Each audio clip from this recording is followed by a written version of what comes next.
คนเก่งก็คือคนที่น่ะคนที่คุม AI ได้คนที่ใช้ AI เป็นประโยชน์ได้หั่นน่ะเป็นประโยชน์เกาหลีเขาจะมีคลาสสอนแบบ ChatGPT โดยเฉพาะแบบวิธีการใช้ ChatGPT ในการเรียนเสียนะมึนเนาะโมราคาโนแปลว่าหยังชิบหายแล้วรู้ความหมายเขารู้สึกแปลกๆหลายก่อนแต่ส่วนใหญ่เว้ากับหมู่ก็สิเป็นแบบอ้าวโยอหยังประมาณนี้แม่นบ่มันเป็นไปได้แท้บ่ว่าเฮาจะสามารถเรียนภาษาภายใน1ปีแล้วเขาเรียนอยู่ในห้วงมหาลัยเกาหลีได้สวัสดีผู้ฟังทุกคนยินดีต้อนรับเข้าสู่รายการเล่าเกาหลี Lao Korea Series Podcast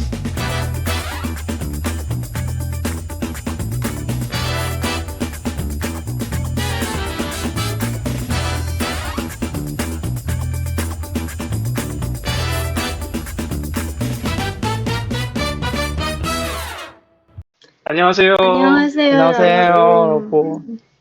กลับมาพบกับพวกเขาอีกแล้วเนาะซึ่งว่ามื้อนี้พวกเขาก็มาในหัวข้อการศึกษาเช่นเคยแต่ว่า EP ก่อนๆหน้านี้หลายคนก็อาจจะได้ฟังพวกเขาสนทนากันเกี่ยวกับมาเรียนเกาหลีเป็นแนวใดมาเรียนในงบเต็มเป็นแนวใดหลายๆอย่างแม่นบ่แต่ว่าเฮายังบ่เคยมาเว้าถึงว่ามาเรียนภาษาเกาหลีอยู่เกาหลีเป็นแนวใดมื้อนี้เฮาก็เลยถือโอกาสดีๆเชิญรุ่นน้องของพวกเขามาเป็นแขกรับเชิญเนาะมาเว้าเกี่ยวกับการมาเรียนภาษาหรือว่ามาเตรียมภาษาอยู่เกาหลีนี่เป็นแนวใดซั่นก็รบกวนแนะนำตัวนำทานผู้ฟังเฮาหน่อยนึงเนาะ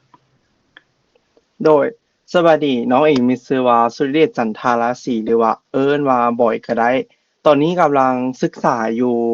ที่มหาลัยเคมยองเทฮักโคอยู่ในเมืองแทกูตอนนี้กำลังศึกษาอยู่ปีที่2ของสาขา Computer Engineering โอเคสุดๆยินดีต้อนรับเข้าสู่รายการเล่าเกาหลี Lao Korea Series Podcast ก็ขอบใจทั้งบอยนะที่ได้เสียเวลามาร่วมกับพวกเราในมื้อนี้แล้วก็มื้อนี้ก็พวกเราอยากจะมา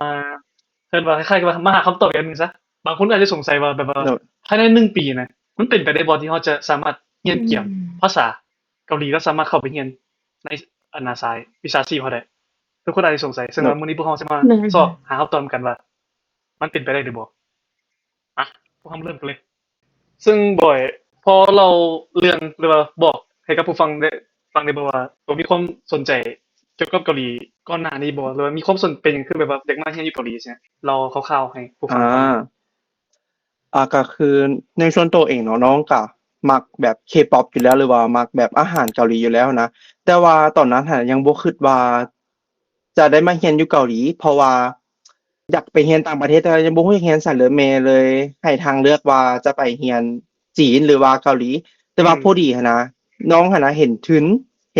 เกาหลีซึ่งแบบพวกอ้ายพวกเอิ้นเนี่ยเป็นแรงกำลังใจที่แบบเห็นรุ่นอ้ายรุ่นเอื้อยเฮาไปเลยว่าอยากไปนำ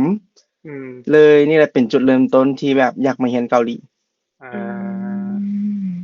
โดยแม่นแล้วเนาะแบบพวกเขา3คนนี้ก็ถือว่าเป็นรุ่นอ้ายรุ่นน้องกันที่ว่าจบมาจากโรงเรียนปรารถนา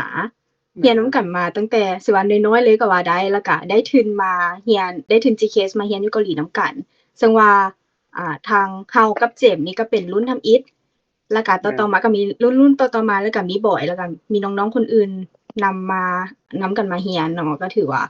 เป็นโอกาสที่ดีที่ว่านักเรียนโรงเรียนปรารถนาหลายๆคนได้มาเรียนอยู่นี่เนาะแล้วสำหรับเอื้อยตอนที่ว่าเรียนภาษาเกาหลีใหม่ๆหั้นนะเอื้อยคิดว่าภาษาเกาหลีมันเป็นอีกหนึ่งภาษาที่ว่าเรียนง่ายใด อันนี้เป็นความคิดแรกแต่ว่าเรียนไปเรียนมาแล้วเริ่มบ่แม่นละเพราะว่ามันก็จะมีอันง่ายอันยากปะปนกันไปอยากถามบ่อยว่าตอนเรียนใหม่ๆคิดว่าอันใดที่ว่าง่ายแล้วก็อันใดที่ยากสำหรับการเรียนภาษาเกาหลีสำหรับน้องคิดว่าอันที่ง่ายที่สุดนะก็คือฮันกึการอ่าน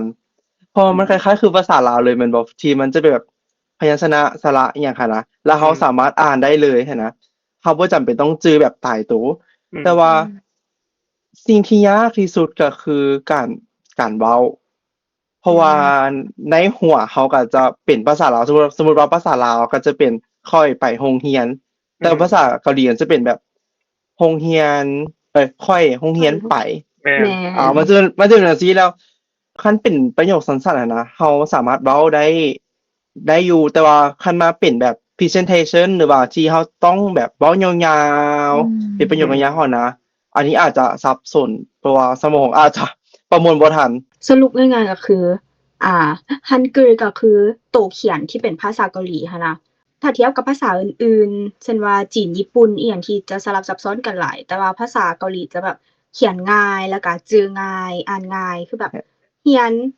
อันนี้ส่วนตัวคิดว่า1อาทิตย์2อาทิตย์ก็สามารถสะกดแล้วก็อ่านได้แล้วแต่ว่าเราอาจจะยังบ่รู้ความหมายอันที่ยุ่งยากลงไปก็จะเป็นคำศัพท์ที่ว่าแปลคือกันแต่ว่ามี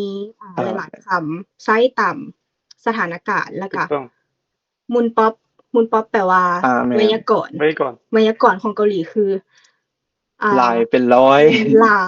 ยแฮงแบบเรียน 100 200เรียนไปคือแบบเรียนจังได๋ก็เรียนบ่จบหั้นน่ะแล้วก็จะมีลำดับขั้นแบบว่ามันคล้ายคือกันแม่นระดับคือกันแม่นระดับจากต้นระดับการใช้ สูง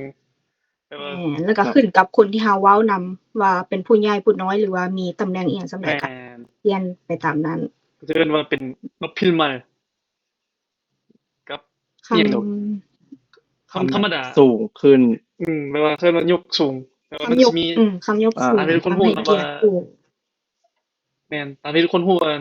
แม่นว่าอยู่เกาหลีมันสิมีแบบว่าคือสังคมรุ่นอ้ายรุ่นเอื้อยแบบว่าผู้ที่ว่าอายุสูงกว่าน่ะสิแบบนับถือลักษณะจั่งซั้นมันสิมีแบบว่าวัฒนธรรมลักษณะซั้นนั้นมันก็เลยปราศจากบ่ได้ที่ว่าก็จะต้องมีคำศัพท์อันใดซึ่งที่ว่ามาแทนให้กับเวลาที่เราสิเว้าให้กับผู้ใหญ่อิหยังต่างๆแล้วก็ที่ดาวเมื่อกี้ว่าหยังก็มันสิมีคำศัพท์อะไรที่ว่ามันคล้ายคือกันเนาะแบบว่าแพ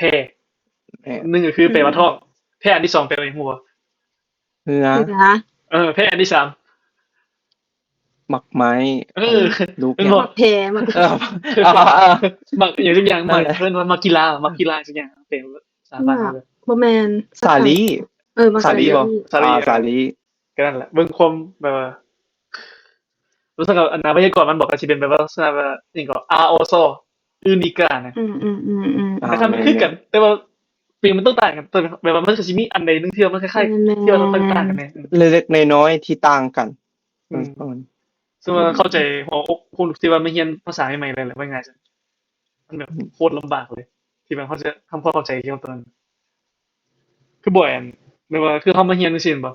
ตัวมีอันน่ะแอปหรือว่ามีอันน่ะมีวิธีเรียนจังได๋บ่เข้าในการช่วยในการเรียนเขาอันนั้นเรียนภาษาในตอนช่วงที่ว่าต้องมาใหม่ๆน่ะตอนเขียนภาษาเนาะก็คือเราเราต้องเรียนตามปึ้มที่อาจารย์สอนอยู่แล้วเนาะแต่ว่าในช่วงนั้นหั้นน่ะเราก็จำเป็นต้องได้เขียน topic ไปนำเพื่อว่าเราจะได้คะแนนเพื่อจะไปเข้ามหาลัยเข้าสายแต่ในช่วงนั้นน่ะน้องหลังจากเพราะว่าน้องต้องได้เรียนตอน 9:00 นหาประมาณ 11:00 นแล้วกินข้าวแล้วน้องน่ะต้องได้ไปเรียนเองเพราะส่วนหลายน้องจะเรียนตามปึ้ม topic เลยหั้นนะเรียนเองตามปึ้มประมาณก็คือช่วงนั้นหนักแฮงประมาณ 11:00 น 10:00 นแล้วเราก็ค่อยกลับมาห้องแล้วค่อยมานอนค่อยมากินข้าวต่อประมาณนั้นแล้วก็ส่วนแอปส่วนหลายฟังพอดแคสต์ของSpotify มันจะมีพอดแคสต์เกาหลีหั้นนะที่เป็น Korean podcast อยู่หั้นนำแล้วก็จะมีแบบพวก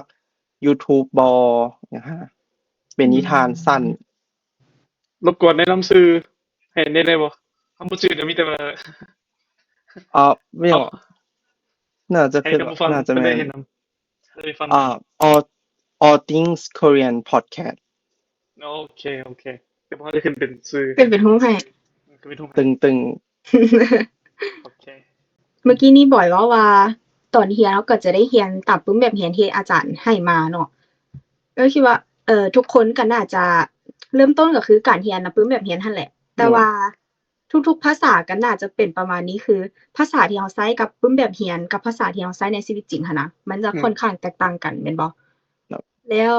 ส่วนแบบบ่ว่าแต่บ่อยเจมส์นำก็ได้หรือว่าทุกคนมีประสบการณ์ที่ว่าใช้ภาษาตามปึ้มแบบเรียนในชีวิตจริงแล้วมันฟังแบบแปลกๆอิหยังบ่ลองยกตัวอย่างให้ท่านผู้ฟังได้ฟังได้บ่สำหรับน้องอะนะน้องคิดว่าคันมันจะเป็นแบบความรู้สึกแปลกๆหลายก่อนเช่นว่าสมมุติว่าเราร่วมกับหมู่เนาะ แล้วหมู่หั่นนะสิมักเว้าว่าเป็นแบบนกพิราบก็คือแบบซิมิตาอิมิตาหั่นนะ อืม เว้านำเฮาหั่นนะแล้วเรารู้สึกว่าเรารู้สึกแปลกๆหลายก่อนแต่ส่วนหลายเว้ากับหมู่ก็สิเป็นแบบอ้าวโยอิหยังประมาณนี้แม่นบ่ อืม อืม แล้ว ก็ แบบพวกผู้เฒ่าก็จะสิมักเว้าแบบซาทุรีบ่เป็นแบบเว้าพื้นเมืองหั่นน่ะ ภาษา ภาษา ท้องถิ่น ภาษาพื้นถิ่นของเขาเจ้าตอนเ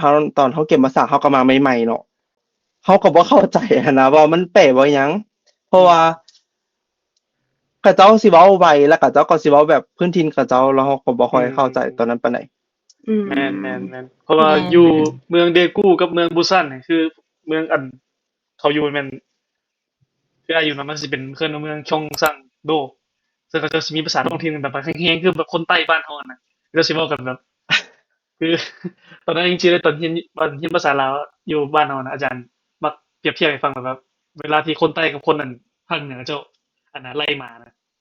อืม คนภาคใต้ไล่หมาเนี่ยมันหมาขี้แตกเล่นแบบจักไปใส่ตัวไปใส่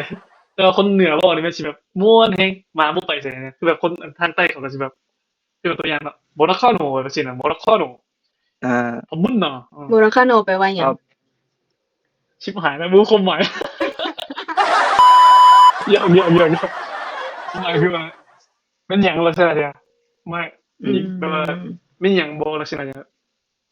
มีหยัง บ่ บ่ หยังแม่นมีหยังบ่หยังจังซี่อย่างประมาณนี้บ่รักข้าวหนูหมอหนู ผับมุดหนา พับมุ่นมา อันนี้ก็จะเป็นซาทูริของปูซานของทางใต้ ปูซาน แม่นเพราะว่าในปึ้มแบบเรียนเวลาเขาเรียนเขาจะบ่ได้สอนอีหยังแบบนี้เด้ แม่น เขาจะสอนเป็น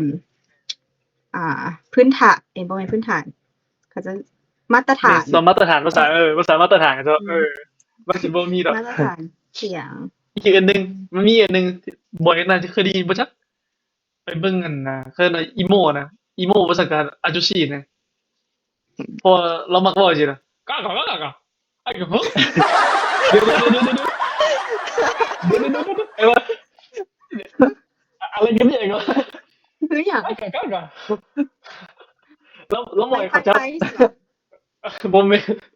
แล้วบ่อยเขาเอาอาหารไปแต่เขาไปเฮ็ดเวียกอยู่อันนั้นน่ะเอิ้นว่า wedding hall อ่า อยู่หั่นพวกท่านอันไหนร้านดอกอ่ะ มันปิ้งมันอ๋อ แล้วมันมีอาหารแล้วบอกเขาคัดโกคาราโกเขาหมายคือมันเป็นภาษาเกาหลีไม่ใช่เขาว่าเอาไปเด้อถืออาหารไปพร้อมเด้อถือไปพร้อมจริงๆนะกาเขาเขาเนี้ยหนังเนี่ยเขาก็โอ้ยซื้อชีกันมีเขาก็ อืม มันก็ชื่ออะไรทุกอย่างแบบว่าคำว่า3 เทื่อกันชื่อกะแปลว่าเมนพูดนั่นบ่ความหมายสกแมนเลยเขาได้งงแบบอันนี้เขาแบบเวียกไปเฮียนปานไหนเจ็บหัว อืมอะไรขนาด ซับซ้อน แบบภาษาเกาหลีธรรมดาที่ใช้ภาคกลางยังสับสนแฮงแล้ว ภาษากลางนี่สับสน แม่น อันนี้บ่ได้เว้าให้คนที่แบบกำลังเรียนภาษาเกาหลีหรือว่าอยากเรียน ย่านเด้อหรืออิหยัง แต่ว่าคันฮู้ได้ก็จะเป็นการดีว่า ภาษาเกาหลีมันแบบเป็นภาษาที่เรียนไปแล้วแฮ่งแบบอิหยังวะหั่นน่ะ ส่วนหลายมันมักใช้กับแบบผู้เฒ่าที่อยู่ในตลาด หรือว่าเฮาไปลมน้ำกับเจ้าได้เขาเจ้าสิมักใช้ตอนนั้น ถูกต้องเพราะว่านี่การที่ตัวเฮาฮู้แหละการเรียนภาษามันบ่แม่นแต่ว่าเฮาเรียน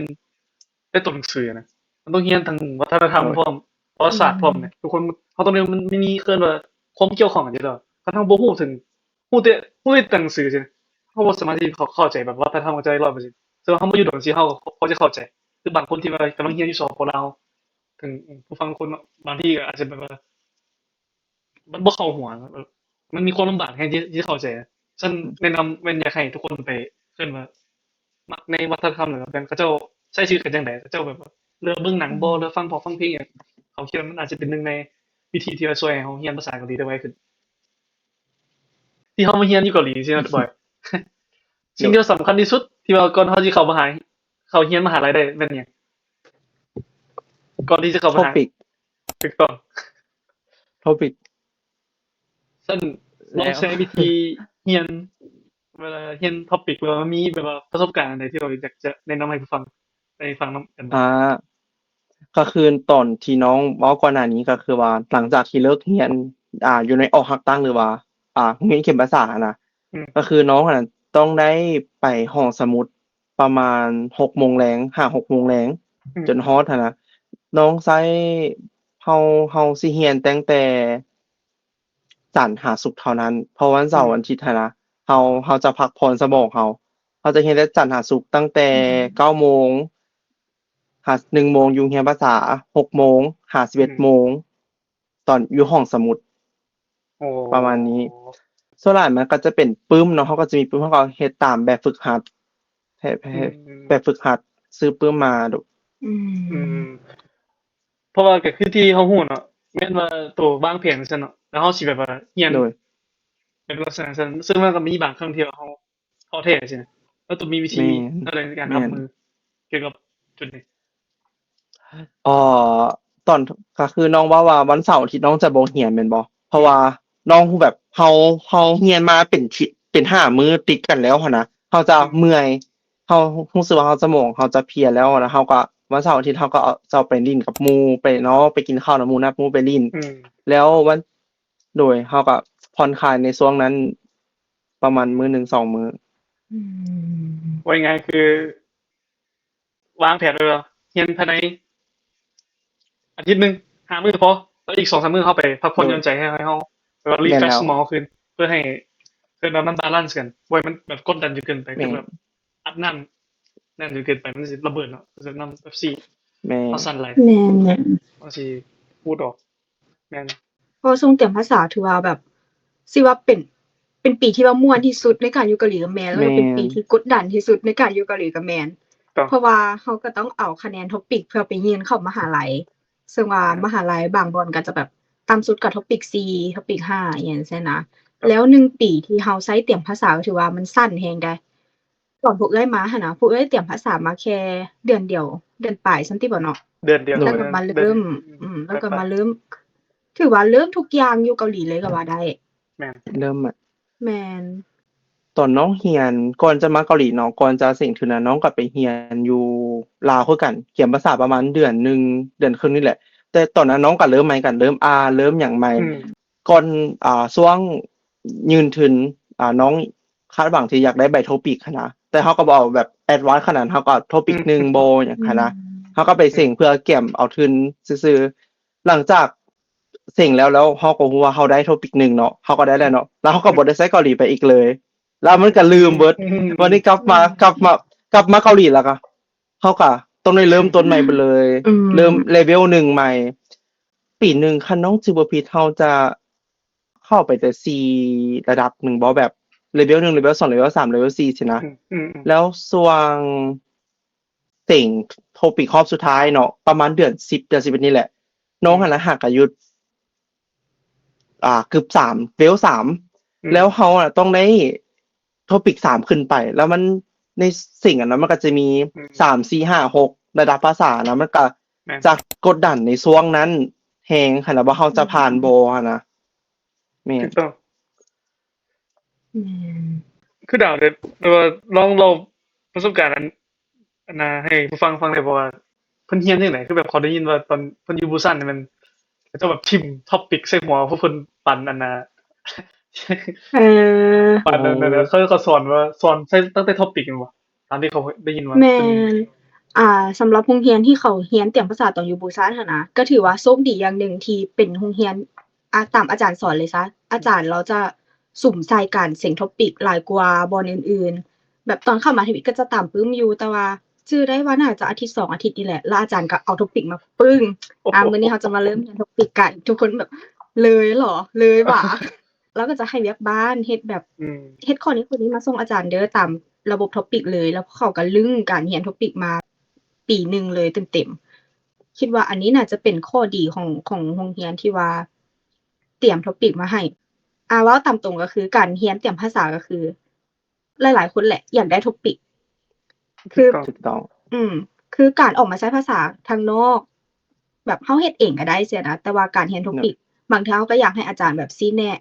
หรือว่าประสบการณ์อาจารย์มาบอกเราแม่นบ่คือว่าโชคดีที่ว่าอาจารย์สอนแล้วโรงเรียนพวกเพิ่นเด้เรียนแนวใดซะ ของเขาสิแบบ เรียนน้องเหรอเจมมาก่อนเลยเจมมาก่อน เพราะของเขาสิแบบกลางๆเลย 6 เดือนเรียนเกี่ยวกับปุ่มภายในปุ่มเพียงอย่างเดียวท็อปิกบ่ฮู้เลยท็อปิกเป็นหยังเพราะไงเป้าหมายของบ่ได้ยินในหัวเลย6 เดือนน่ะว่าป๊อปท็อปิกเป็นหยังเขาบ่ฮู้เลยตอนนั้นบางคนเขาแบบบางคนนี่ก็จะฮู้เจ้าก็เขียนตั้งแต่เดือนแรกที่มาแล้วนะเขาเลยชิวๆ6 เดือนแรก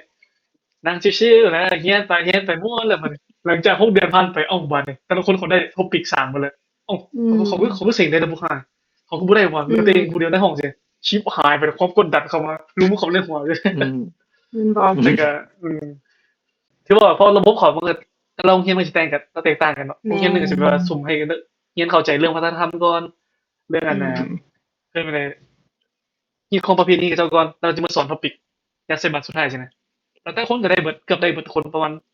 ที่ได้2 คนที่ว่าได้กลับประเทศที่เขาเห็นตอนนั้นการนั้นมันนักเรียนมีทั้งหมดอยู่ประมาณเกือบ100ปลายคนแต่ว่าผ่านการนั้นถือว่าส่วนใหญ่มันผ่านเบิดที่ว่าผู้ที่บ่ได้มันผู้ที่ว่าอายุเพิ่นเด็กหลายแน่นะเพราะว่าพวกเรียนทักษะพวก PhD พวกเรียนนั่นน่ะปอเอกแต่มันก็จะแบบมันบ่เข้าหัวนะเป็นเรื่องที่ยากแฮงนะ แม่น ที่เข้าใจได้ซึ่งก็มีจุดนี้ที่ว่าแตกต่างจากดาวนิดนึงแต่ว่าก็มีผลดีที่ว่าผลเสียแตกต่างกันคือเขาแบบมันผลดีก็คือเขาได้อันนั้นมีพ่อแม่ฮักแต่มันเกิดขึ้นในช่วงนี้แหละปัจจุบันก็ยังกันนะรักษาความสัมพันธ์ที่ดีต่อกันก็แบบก็พากันไปนั่นไปลิ้นตลอดจนเพิ่นก็พาแบบตอนแรกว่ายังไงคันบ่มีเพิ่นน่ะเขาบอกเลยเขาคือสิได้กลับลาวอีหลีเขาคล้ายๆเขามาแบบว่าเขาบ่มีจุดหมายปลายทางเลยว่าตอนเขามาเกาหลีตอนนั้นคล้ายๆแบบเขาดาวน์เลยนะหลังจากที่เขาเคยไป achieve our dream นะได้นะคือความฝันเขาเป็นจริงแล้วปุ๊บแล้วมันหยังต่อเขาบ่ฮู้เลยสิเขาบ่ฮู้เลยแบบกูมาเฮียนต่างประเทศแล้วมีหยังต่อขึ้นบวกเลยสิแบบบ่ฮู้สิหยังต่อเลยแบบมาหยังวะสิถามตัวเองสิทั้งที่เขาบ่ได้ฮู้หยังเกี่ยวกับเกาหลีเลยตอนแรกๆแต่ว่าเพิ่นแบบว่าหลังจากได้ไปเห็นเพิ่นปุ๊บจึงแบบว่าได้เปลี่ยนความคิดตัวเองแล้วอ๋อว่ะโรงเรียนเพิ่นว่ะลักษณะสินะมันมีแบบว่าเพิ่นแบบเพิ่นใจดีกับเฮาอะเพิ่นแบบช่วยนั่นช่วยนี่เอานั่นช่วยนั่นแบบว่าพาไปลิ้นบ่นั่นบ่นี่บ่สิซึ่งว่าทุกคนก็จะสงสัยว่าไปเห็นเพิ่นได้จังได๋แล้วแม่นโรงเรียนมันมีโปรแกรมที่ว่า Mentor Mentee นะคนต่างประเทศกับอันน่ะอาจารย์คนเกาหลีผู้ที่ว่าเขาจะมาอยู่มหาลัยของเขาจะแมตช์กันกับให้เห็นกันสินะแล้วให้นักเรียนนี่มาเรียนรู้วัฒนธรรมจากผู้นี้แล้วให้อันน่ะให้คนเกาหลีมาเรียนรู้วัฒนธรรมแบบแลกเปลี่ยนกันว่าอย่างซั่นให้เจ้าเห็นคนต่างประเทศตื่นเพราะว่าบอนที่เขาเรียนนั้นเป็นคล้ายๆกับบ้านนอกแนวว่าอย่างซั่นแล้วโอกาสที่จะเห็นคนต่างประเทศน่ะมันน้อยอะนะเขาจะเลยมีอันน่ะโปรแกรมจังซี่สินะเลยเขาก็ได้ไปเห็นเราแล้วก็คล้ายๆกับเรามีความคล้ายๆว่าอุ่นหย่อนชื่ออุ่นหย่อน ชื่ออะไรเนาะอันน่ะโชคชะตาล่ะผมลิขิต นี่ลมลิ ผม ขิต ลิขิตผมลิขิตที่ดีมาเจอกันก็แบบปาในหนังคล้ายๆคือแบบว่าทุกคนอาจจะเห็นเนาะแบบในหนังแต่อารมณ์ประมาณนั้นนะเขามีเพิ่นก็ซัปพอร์ตเราตั้งแต่มื้อนั้นจนฮอดมื้อนี้ก็ยังช่วยกันอยู่นะก็ยังแบบติดต่อกันทักหากันก็ถือว่าเป็นประสบการณ์หนึงที่ว่าดีเลยมันก็สิมีแบบผลเสียผลดีก็แตกต่างกันไป บ่อยเด้บ่อยเป็นแนวใด โรงเรียนน้องก็คือบ่มีแบบ topic คลาสเลย ก็คือน้องเคยไปถามอาจารย์เทื่อนึงว่าน้องหั่นน่ะอยากเรียน topic น่ะเขามีคลาส topic บ่ในโรงเรียนเก็บภาษานะแล้วเราตอบว่าบ่มี นะแล้วน้องว่าน้องก็ชิบหายละเฮ็ดจังได๋ดี เพราะว่า topic เขาบ่ฮู้เพราะว่าตอนนั้นระดับเริ่มต้นเขาก็มีแต่อ่านออก เขียนได้ซื่อๆแต่เขาบ่ได้ฮู้ว่า topic 3 4 5 6หั้นนะมันจะมีไวยากรณ์หยังแดมีวิธีการเขียนแนวใดมีวิธีการฟังแนวใดนะเขาบ่ฮู้แล้วเขาต้องเฮ็ดจังได๋หันนะแล้วน้องหั่นน่ะก็พยายามที่จะอาจารย์ก็ช่วยหยังบ่ได้แล้วตอนนั้นโรงเรียนก็ช่วยหยังบ่ได้แล้วเขาก็ต้องช่วยตัวเองแม่นบ่เขาก็เลยแบบฮีบไปแบบ YouTube หยังช่วงประมาณหลังจากเดือน6ไปก็คือต้องได้เกี่ยมสิ่งเกี่ยมแบบ topic แล้วหั่นน่ะประมาณนั้นก็คือส่วนนั้นก็คือลำบากเอง บ่แม่นผมล้นเบิดแล้วบ่ มันแบบมันบ่ฮู้หยังเลยเกี่ยวกับ topic ที่แบบสอกอะนะคันว่า1มันยังแบบเรายังเคยเสิ่งมาแล้วหั่นนะมันยังเข้าใจอยู่2มันมีภาคเขียนมาเพิ่มแล้วเราก็บ่ฮู้เลยแต่ละโรงเรียนก็สิมีวิธีการสอนแตกต่างกันมีแต่สิ่งสำคัญก็คือเรานี่แหละพึ่งตัวเราเองในการเรียนแม่นอยู่ว่าอาจารย์เพิ่นจะสอนแต่ว่าจังได๋เราก็ต้องมาปรับใช้ให้มันเข้ากับเราแม่นๆมาเรียนคืนว่าไงซะก็เพื่อแล้วก็อันนี้ก็เพื่อคนผู้ที่ว่าผู้ชมที่ว่ายังบ่ฮู้เกี่ยวกับว่า topic นั่นแม่นซึ่งเราสิว่าอธิบายเต็มให้เข้าใจง่ายคือ topic ก็คือการเซ็งวรรณภาษาเกาหลีหรือว่าภาษาอังกฤษเขาชื่อว่า test of proficiency in Korea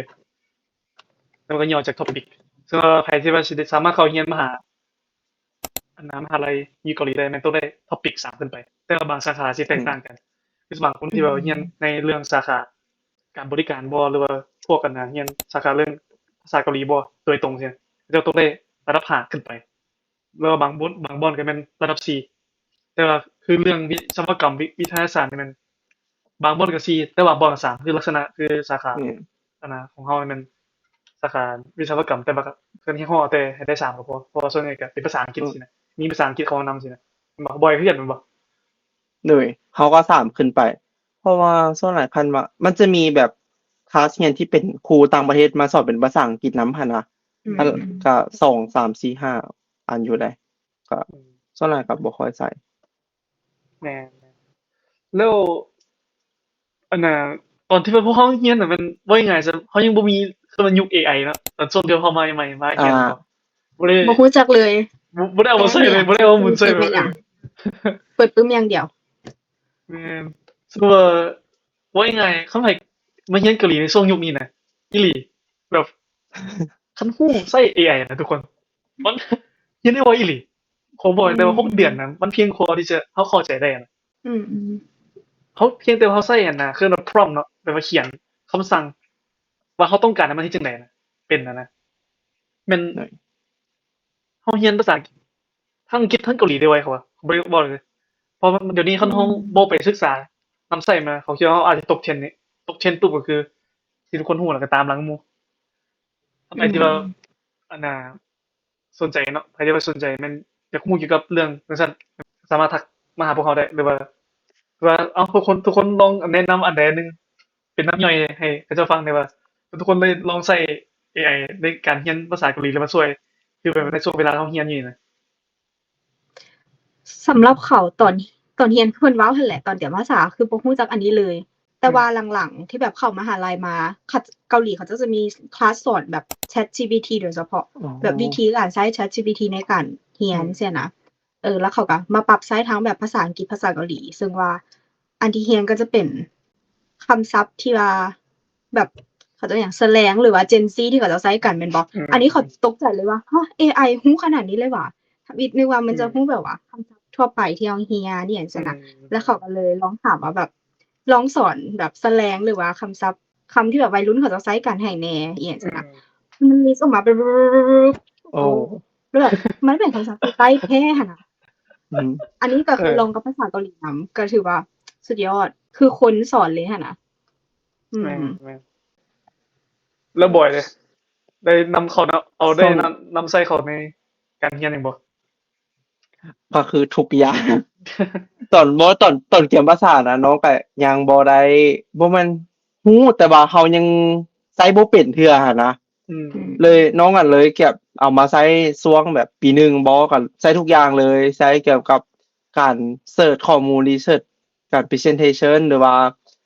มันจะมีน้องจะได้เรียนเกี่ยวกับ coding เนาะเขาก็สามารถใช้กับ coding ได้เขาก็สามารถบอกว่าเขาจะเอา coding ไปวางเลยหั่นนะว่าตัวไหนถูกตัวไหนผิดใช่นะมันก็จะบอกอยู่น้องของซอมันอาจจะบ่ทัน 100% บ่อย่างหั่นนะแต่ว่าอีหลีไอ้บอกเลยว่าคันเราฮู้ใช้คำสั่งดีให้ฮู้เขียนคำสั่งได้ดีนะแต่มันแก้ไขเกือบได้บ่ 100% นะคิดว่าเพราะคือคนที่ไงปัจจุบันตัวที่ว่าไอ้กำลังเขียนบทจบไอ้แม้กระทั่งบ่ได้เริ่มจากที่ว่าเริ่มเขียนด้วยมือตัวเองไอ้เรามาให้เดี๋ยวนี้ไอ้เขียนแต่คำสั่งมันเฮ็ดสิกูนะโอเคกูเฮ็ดสิกูไอ้ก็มีแนวเบิ่งแล้วก็มาแป่งๆว่าซี่นะก็เลยแบบเหี้ยจากที่เคยเฮ็ดมาเป็นแบบเป็นเดือนบางทีนะแต่แบบย่อเวลาแบบว่าโอเคนั่งเบิดมื้อบ่ซักก็นั่ง3ชั่วโมงไงก็ได้เป็นโปรเจกต์อันนึงที่เขาอยากอันนั้นให้มันเป็นแล้วซี่นะเว็บไซต์ซี่นะตัวอย่างเว็บไซต์นี่ก็เลยแบบโอ้แม่นเพราะว่าดีก่อนเฮาไปรีเสิร์ชอยู่ใน Google หรือว่าใน Word หั่นนะแต่ละอันหั่นนะเพราะว่ามันจะดีก่อนตัวนี้เพราะว่าเฮาสังเกตคนเกาหลีที่อยู่ในห้องเป็นคลาสเมทเนาะเขาจะก็ใช้พวก AI มาเรียนเลยก็ต้องแบบเปิดแล้วก็เรียนฟังอาจารย์ก็เปิดแล้วก็จะก็เฮ็ดนำเป็นซี่นะก็แบบเวลานั่งสนทนากันอาจารย์ให้จับกลุ่มสนทนากันคือแบบถ้าคิดบ่ออกก็แบบแป๊บนึงเดี๋ยวค่อยถาม ChatGPT ก่อนเดฟมันตอบให้แบบนี้แล้วก็เอา เอาคำตอบนั้นมาสนทนากัน แม่ คืออยากรู้ก่อนว่าการที่เราใช้ AI ในการเรียนน่ะบ่แม่นว่าเราจั่งใดวะขี้คร้านหรือว่าบ่แม่นว่า แม เรา น บ่เก่งหรืออิหยังใดแต่ว่า คนเก่งก็คือคนที่คุม AI ได้คนที่ใช้ AI เป็นประโยชน์ได้หั้นนะ เป็นประโยชน์ ถูกต้อง เป็นประโยชน์ ใช้มีประสิทธิผลกับประสิทธิภาพที่ว่าสูงขึ้นกว่าเก่าไวขึ้นกว่าเก่าใช่ไหม แม่ ให้มันสอดคล้องกับการใช้ชีวิตในตัวอันน่ะในชีวิตประจำวันของเราซึ่งว่าในเกาหลีก็ถือว่าคล้ายๆก็เกือบเป็นเรื่องธรรมดาเด้สำหรับวัยหนุ่มอะ โด นะ ย แม่ แม่น ก็เลยเห็นว่าโอ้ ตัวนี้ก็จะใช้เบิดทุกคนแล้วแม่นที่บอกเดี๋ยวนี้นะ แม่นนักเรียนเขาว่า คัน เกือบ แม่น เกือบว่าทุกคนนะเกือบทุกคนนักศึกษาเนี่ยมันเดี๋ยวนี้ก็คือที่ EP ก่อนนี้บ่อยก็คือน่าจะได้ฟังอยู่ เพราะว่าไอ้ก็ได้ไปเคยเข้าร่วมเคยไปเลคเชอร์กับทางโรงเรียนอะไรที่เขาจะไปสอนให้กับรุ่นพ่อแม่นะ อืม แล้วก็จะเอาระบบตัวเนี้ยรู้ใหญ่อะไรไปสอนให้กับอันรุ่นพ่อตู้ไม่ตู้อะนะรุ่นป้ารุ่นลุงใช่ไหมแล้วเจ้าก็แบบมักแฮงใช่ไหมว่ายังไงซะไอ้ก็เห็นโอ้คักๆเสียงก็เลยแบบว่ามีไอเดียหนึ่งนะที่แบบว่าอยากเอาตัวเนี้ยที่เอาไปนำใช้ที่บ้านเฮาใช่ไหมเพราะปัจจุบันนี้ อืม ก็มีพรรคปัญหาทางรัฐบาลเขาก็มีนโยบายแล้วก็มีเรื่องกฎหมายออกมาแล้วว่าจะให้คณะสนับสนุนสตาร์ทอัพก็คือก็อาจจะเป็นไปได้ก็คือส่งกันนะลาวเกาหลีเขาลาวเกาหลีซีรีส์เขานี่อาจจะเป็นเกินว่าอันนี้อีกเป็นความหวังหนึ่งที่เราอยากจะเห็นว่าไงจะอยากจะเกินว่าผู้อุดมเพราะคือเขาก็คือคนนำใช้ตัวจริงแล้วก็คือคนทางบ้านเขาก็ยังบ่มีไผเป็นยังใช้บ่เป็นว่ายังไงจะยังใช้บ่ได้เกินว่าคล่องแคล่วแล้วก็ใช้เป็นแบบว่ามืออาชีพเนี่ย ซึ่งว่าพวกเขาก็มีไอเดียที่ว่าอยากจะเคลื่อนมานำใช้เขาว่าเคยว่าไงพยายามมันใช้ AI นี่ให้มันเป็นให้มันชำนาญขึ้นให้มันดีขึ้นแล้วก็จึงเราเอาระบบนี้ไปเคลื่อนไปแพร่หรือว่าไปเปิดนำใช้ให้กับทางสปลาวมีไอเดียความคิดลักษณะนี้ก็คือหมดแล้วเขามาพี่เขาเห็นโอกาสหลายอันที่ว่าทุกคนยังบ่เห็นที่บ้านเขาก็เลยอยากเอาไปนำใช้มันเกิดประโยชน์ ก็เวลามันก็เลยเทยมาโดนละเกือบ1 ชั่วโมงแล้วเนี่ยเหลือเท่า3 นาที อ๋อ โอเคก็มีแต่ว่าพวกเขาสิมาเฉลยคำตอบนำกันว่า คำตอบที่เขาถามมาตั้งแต่ต้นวิดีโอนี้ว่ามันเป็นไปได้แท้บ่ว่าเขาจะสามารถเรียนภาษาภายใน1 ปีแล้วเขาเรียนอยู่ในห้วงมหาลัยเกาหลีได้ น้องคิดว่า ถ้าเอาตามตัวจริงก็คือตามความตั้งใจของเขานะเขาว่าเป็นไปได้ที่สุดก็คือเขาต้องขึ้นกับวินัยแล้วก็ขึ้นกับความเป้าหมายความตั้งใจของเขานำคันว่าเขาแบบลิ้นเล่นหรือว่าหยังจังได๋ก็เป็นไปบ่ได้แน่นอนเขาต้องขึ้นกับความตั้งใจด้วย โอเค แม่นแห ได้ ละ ขึ้นเอาได้บ่ เขาก็คิดว่ามันขึ้นกับหลายปัจจัยเด้1ก็คือที่บอยเว้ามาความตั้งใจ2ก็คือเราถ้าสมมุติเรามาเริ่มทุกอย่าง1 ปีในอยู่นี่หั้นน่ะแม่นอยู่ว่าเราสามารถเข้าเรียนมหาลัยได้ แต่ว่าเราก็อาจจะบ่ได้เข้าใจทุกอย่างขนาดนั้นเราก็จะพอแบบถูๆไถๆไปนำหมู่ได้ซี้นะแต่ถ้าสมมุติว่าเรามีประสบการณ์เตรียมภาษามาแล้วหลายปีหรือว่ามีความสนใจทางด้านวัฒนธรรมเกาหลีหรือว่าภาษาเกาหลีมาก่อนแล้ว อันนี้ก็จะเป็นตัวช่วยให้ภายใน1 ปีหั้นน่ะเราพัฒนาภาษาได้หลายกว่าที่แบบมาเริ่ม1ใหม่อยู่นี่แต่ว่ามันขึ้นกับหลายปัจจัย ถูกต้องมันก็เป็นแค่เพียงแค่เปิดทางให้เขาซื่อเปิดทางให้เขาเข้าไปในประตูแรกว่าไง สมมุติสิมีประตูประมาณประตู100ก็ได้ให้เราผ่านด่าน Mario เกม Mario เนาะ สิประมาณนั้นแหละเนาะทุกคน เนาะ ซึ่งมันก็ นั่นแหละ ก็ขอบใจทางผู้ชมทุกคนที่เข้ามารับชมแล้วก็ขอบใจทางบอยที่ว่าเสียเวลามารับชมใน EP ของพวกเราในมื้อนี้ซึ่งว่าพวกเขาก็หวังว่าวิดีโอนี้อาจจะช่วยให้ทุกคนแบบมีผลประโยชน์อันใดอันหนึ่งคือคล้ายๆกับว่าช่วยให้ทุกคนเข้าใจในเรื่องการเรียนหมายถึงว่าในมุมมองของคนที่เอามาเรียนภาษาเกาหลีอยู่ประเทศเกาหลีนี้มันสิมีมุมมองลักษณะใดหวังว่าทุกคนจะเข้าใจในความรู้สึกลักษณะนั้นแล้วก็เป็นเป็นช่องทางเลยว่าให้ทุกคนเห็นภาพว่าโอเคในเวลาที่เรามาเรียนอยู่เกาหลีมันสิเป็นลักษณะจังซั่นแล้วก็ขอบใจทุกคนเช่นเคยที่ว่าติดตามแล้วก็ซัพพอร์ตพวกเราเสมอมา และพวกเขาจะขอลาไปก่อนในมื้อนี้และนี่ก็คือเรา เกาหลี ลาว Korea Series ขอลาไปก่อน บ๊ายบา อั ย นยองทุกคน อ่า